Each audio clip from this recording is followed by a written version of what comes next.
শুভ সকাল বন্ধুরা, কেমন আছো? আচ্ছা, আমাদের হচ্ছে চতুর্থ শ্রেণীতে আমাদের একটা অপশন আছে চিঠি লেখা। হ্যাঁ, চিঠি পত্র লেখা, অথবা আরেকটা আছে আবেদন পত্র লেখা। তো আবেদন পত্র এবং চিঠি আমরা আলাদা আলাদা ভাবে শিখেছি, ঠিক আছে? তো আমরা প্রথমে দেখি যে একটা আবেদন পত্রে কি কি থাকে, একটা আদর্শ আবেদন পত্রের মধ্যে কি কি থাকে, ঠিক আছে? সবাই বোর্ডের দিকে একটু লক্ষ্য করি। একটি আবেদন পত্রের কয়টি অংশ ও কি কি? আবেদন পত্রের অংশগুলো হচ্ছে মূলত 6টি। একটা আদর্শ আবেদন পত্রের কয়টা অংশ? 6টা অংশ। কি কি? প্রথমে দিতে হবে তারিখ ও ঠিকানা। প্রথমে কি দিতে হবে? তারিখ ও ঠিকানা। তো এখন আমরা তারিখ তো ধরো যেদিন লিখলাম সেই দিনে তারিখটা আমরা দিলাম, কিন্তু ঠিকানাটা কার লিখবো? এখন আমরা দেখি আবেদন পত্রের শুরুতে তারিখ। আবেদন পত্রের শুরুতে আমরা কি লিখবো? তারিখ লিখবো। এবং প্রাপকের নাম ঠিকানা। এখানে প্রাপককে যার কাছে আমরা এটা কি চিঠি করাচ্ছি? আবেদন। যার কাছে আমরা আবেদন করব তার কাছে তাকে আমরা তার নাম ঠিকানা এগুলো আমরা লিখবো, ঠিক আছে? তো এটা গেল আমাদের প্রথম অংশ, নাম ও তারিখ ও ঠিকানা। তাহলে এটা আমাদের তো ক্লিয়ার। আচ্ছা, 2 নম্বর অপশন হচ্ছে বিষয়। আমার আবেদন পত্রটার বিষয় কি? এখানে বিষয়টা হচ্ছে সংক্ষিপ্ত ও স্পষ্ট শিরোনাম, যা মূল উদ্দেশ্য। আমি কেন ওনার কাছে আবেদন করলাম, হ্যাঁ, কেন আমি আবেদন করতেছি তার স্পষ্ট একটা শিরোনাম দেওয়া লাগবে, ঠিক আছে? 2 নম্বর অপশন। 3 নম্বরে কি আছে? বিষয়, 3 নম্বরে আছে সম্বোধন। এখন যার কাছে আমি আবেদন করব, ধরো প্রধান শিক্ষক মহোদয়ের কাছে আমি আবেদন করব, তাহলে আমি সম্মানিত প্রধান শিক্ষক মহোদয় এটা আমি বলবো না? বলবো তো, কারণ আমি প্রধান শিক্ষকের কাছে আবেদন করতেছি। আমি যদি কোনো জেলা প্রশাসকের কাছে আবেদন করি তাহলে কি লিখতে হবে? বরাবর জেলা প্রশাসক। তুমি যে জেলায় হোক, সুনামগঞ্জ, সিলেট, যে কোনো জায়গায় হোক, সেটা লিখতে হবে। তাহলে 3 নম্বর অপশনে কি আছে? সম্বোধন করতে হবে। প্রাপকের প্রতি সম্মানসূচক সম্ভাষণ, যেমন মহোদয়, এটা একটা কমন সম্ভাষণ আমরা করে থাকি। তারপরে হচ্ছে 4 নম্বর অপশন হচ্ছে মূল অংশ, আবেদনের প্রধান অংশ। মূল অংশ হচ্ছে আবেদনের প্রধান অংশ, যেখানে আবেদনের মূল বক্তব্য লেখা থাকে। এখন আমি বিষয় দিলাম, সম্বোধন দিলাম, সব দিলাম, কিন্তু আমি কেন আবেদন করলাম সেটাকে আমি লিখবো না? সেই অংশটা আমাকে মূল অংশে লিখতে হবে। মানে আমার কেন আবেদন দরকার? আমি যদি শারীরিকভাবে অসুস্থ হয়ে থাকি তাহলে আমি শারীরিক অসুস্থতার জন্য অর্থনৈতিক আবেদন করতে পারি, আর্থিক আবেদন করতে পারি। তো এই বিষয়টা তুলে ধরতে হবে। আমরা আবেদন পত্রের কয়টা অংশ দেখলাম? প্রথমে 4টা অংশ পেয়েছি, দেখতে পাইছিলাম। এখন আমরা 2টা সংযুক্ত করে দিলাম, সমাপ্তি এবং স্বাক্ষর। তাহলে সমাপ্তির মধ্যে কি থাকবে? সমাপ্তির মধ্যে কি থাকবে? আমরা যে এতটা মূল অংশ লেখলাম, লেখার পরে সমাপ্তিতে বলবো যে ইতি আপনার একান্ত বাধ্যগত ছাত্র হলে ছাত্র ছাত্রী অথবা আপনার অনুগত, তারপরে স্বাক্ষর, তখন আমার নিজের নাম লিখবো। তাহলে একটা আবেদন পত্রে আমরা কয়টা অংশ পাইছি? 6টি অংশ পেয়েছি। কি কি পেয়েছি? তারিখ ও ঠিকানা, বিষয়, সম্বোধন, মূল অংশ, সমাপ্তি, স্বাক্ষর। আচ্ছা, মূল অংশে আমরা কি লিখবো? মূল অংশে আমরা কি লিখবো?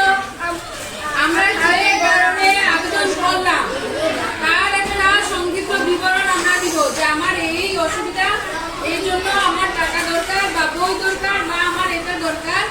তখন আমাকে যার কাছে আমি আবেদন করলাম তিনি আমাকে দিবেন, ঠিক আছে? আর সমাপ্তিতে আমরা ইতি আপনার অনুগত বা আপাতত যাই হোক সেটা একটা দিব। তারপর স্বাক্ষরে আমার কার নাম লিখবো? আমার নিজের নাম লিখবো। এখন আবেদনপত্রের অংশগুলো হচ্ছে 6টি, যেমন তারিখ ও ঠিকানা, বিষয়, সম্পাদক, মূল অংশ, সমাপ্তি, স্বাক্ষর। ধন্যবাদ। রাফির জন্য সবাই একটু জোরে ক্ল্যাপ দাও। এক্সাম দিয়ে আবেদনপত্রে কয়টি অংশ থাকে? 6টি অংশ। সবাই একসাথে বলো, আবেদনপত্রে কয়টি অংশ থাকে? 6টি অংশ থাকে।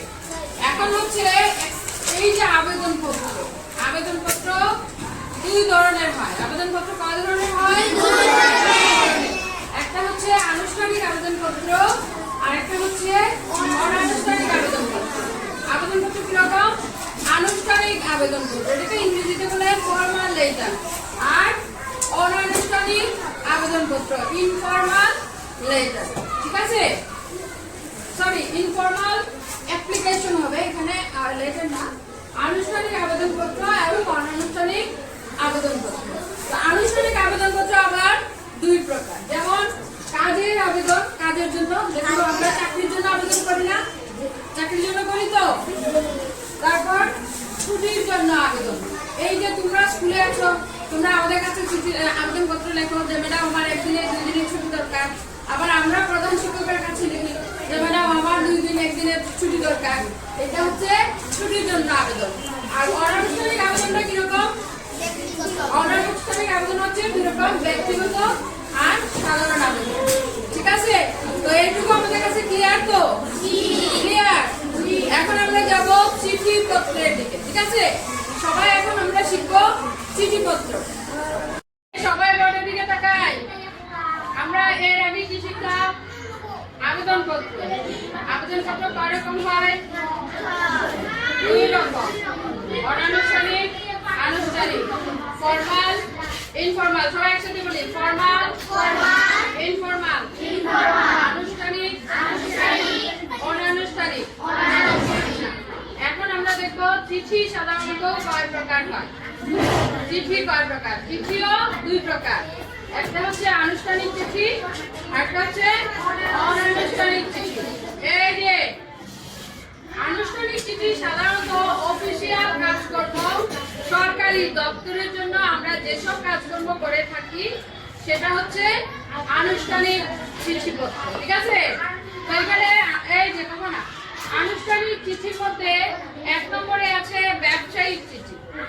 ঠিক আছে? 2 নম্বরে হচ্ছে দাপ্তরিক চিঠি। 3 নম্বরে হচ্ছে আবেদন বা অনুরোধ পত্র। ঠিক আছে? তোমরা যখন আস্তে আস্তে আরো বড় ক্লাসে যাবে এই সবগুলোর আরো বিস্তর সম্পর্কে জানবে। তো আমরা এখন সংক্ষিপ্ত একটু করে জেনে নিই। দ্বিতীয় হচ্ছে অনানুষ্ঠানিক চিঠি। তো এই অনানুষ্ঠানিক চিঠির মধ্যে কি কি থাকবে? একটা হচ্ছে ব্যক্তিগত চিঠি, যেমন আমরা বন্ধুর কাছে চিঠি লিখি না, মায়ের কাছে, বাবার কাছে, এগুলা লিখি। 2 নম্বর হচ্ছে পারিবারিক চিঠি, বন্ধুর কাছে চিঠি, ব্যক্তিগত চিঠি। পারিবারিক চিঠি, পরিবারের যে কোনো সদস্যদের কাছে। তারপর নিমন্ত্রণ পত্র। নিমন্ত্রণ পত্র ধরো কারো বড় বোনের বিয়ে, বড় ভাইয়ের বিয়ে, বা কারো মামার বিয়ে, বা নিজের আত্মীয় স্বজনের বিয়ে, সেই ক্ষেত্রে আমরা একটা নিমন্ত্রণ পত্র বানাই। অথবা এই যে সংক্রান্তি হলে বা যে কোনো ঈদের সময় আমরা কিন্তু কিছু আবেদনপত্র বানাই, চিঠি লিখি। ঠিক আছে? তাহলে আবেদনপত্র, চিঠিপত্র এটা আমাদের কাছে ক্লিয়ার হয়েছে? জি, সবাই আমরা পারবো।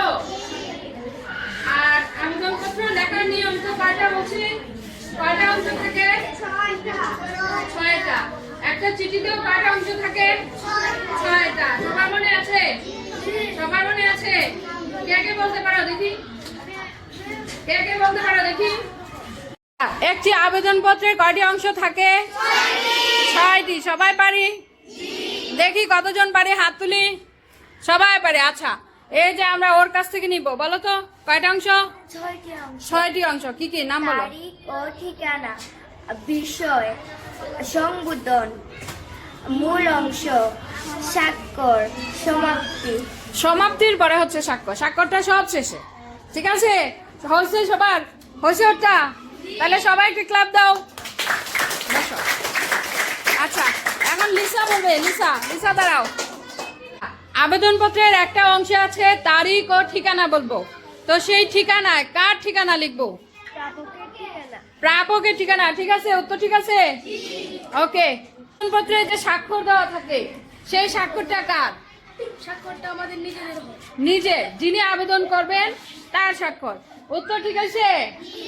সবাই মিলে একটা ক্ল্যাপ সবার জন্য।